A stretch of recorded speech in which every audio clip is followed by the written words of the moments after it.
Konrad Wagner, vous êtes le père de Mobility, la première et la plus grande entreprise d'autopartage de Suisse. Racontez-nous les débuts de cette aventure. À la fin des années 80, il y a donc une trentaine d'années maintenant, les coopératives d'autopartage ont vu le jour ici à Stans, mais également à Zurich. Mais un an plus tard, il existait déjà à Berlin une société anonyme dont le but était de promouvoir l'utilisation commune d'un même véhicule. C'est intéressant. L'histoire est en fait issue d'une motivation personnelle. Une personne voulait acheter une voiture, une autre voulait aussi en acheter une. Alors, elles ont réfléchi, j'en ai besoin que le lundi, toi le mercredi, et un troisième larron le vendredi. C'est ainsi que l'idée a commencé à germer de gérer un véhicule en commun. Qu'est-ce qui a changé depuis cette époque ? Il est évident que beaucoup de choses ont changé depuis lors. En premier lieu, le parc de véhicules. Celui-ci a plus que doublé en Suisse, passant de 2 millions d'unités en 1987 à plus de 4,6 millions. Cela s'est traduit par une grande augmentation de la densité, une participation accrue au trafic automobile, des trajets plus longs et plus fréquents.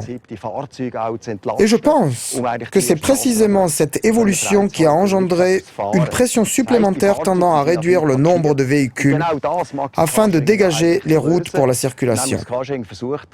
En effet, les voitures sont souvent stationnées. Et c'est ce problème que veut résoudre l'autopartage, de même que les taxis. Une voiture utilisée en autopartage est moins souvent parquée. Dans cette mesure, l'autopartage n'est pas un taxi conduit. Quel type d'autopartage voyez-vous à l'avenir ?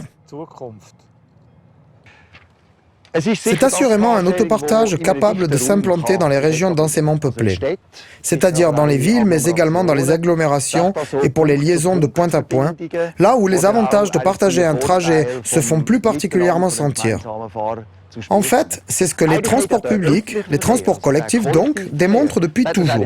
Emprunter un même véhicule avec une même heure de départ fixée dans un horaire pour se rendre vers un arrêt donné. Ce concept a présenté les avantages décrits. Et ce sont ces avantages que l'autopartage veut développer. Le covoiturage est-il le modèle le plus prometteur pour le futur ? Le covoiturage est un bon complément à l'autopartage, alors que celui-ci permet de réaliser des trajets séquentiels, c'est-à-dire qu'un utilisateur circule le matin, l'autre l'après-midi, le troisième le lendemain. Dans le covoiturage, tous effectuent en même temps le même trajet. Les Américains appellent cela le covoiturage dynamique. En d'autres termes, je suis en mesure, dans l'environnement spontané d'Internet ou du smartphone, de générer ce type de trajet et réduire ainsi la pression automobile sur les routes. Connaissez-vous des entreprises de covoiturage qui marchent bien en Suisse ? Le covoiturage reste une bonne idée, mais aucune organisation n'a encore réellement percé dans ce domaine. Cela tient peut-être au fait que la Suisse dispose d'une très bonne offre en matière de transport public et collectif, ce qui diminue les besoins de covoiturage.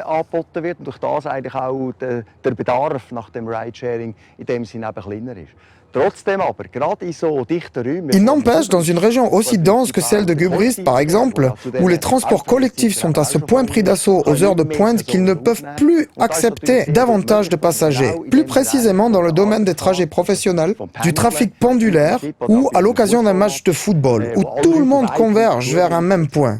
Il est parfaitement envisageable que les offres de covoiturage puissent se développer. Monsieur Wagner, je vous remercie.